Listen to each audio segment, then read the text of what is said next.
So I just remember I gotta snake this drain out too. The water is up to that edge.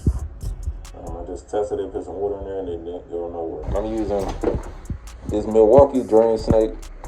It's actually an older one that I ended up buying for a good price, but it still works. Sometimes it be tweaking. But I can't wait to update to that new upgrade to the new one. But y'all see how the stuff is in there. You want to pull more out of your drain. Well, pull more wire out of the drain snake.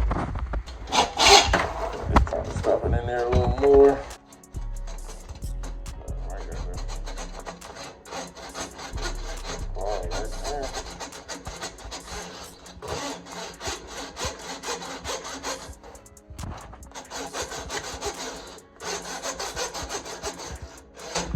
No telling the last time we used a snake.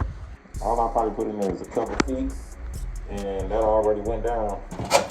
Oops, look at that. Damn. What's that? Hair and grease.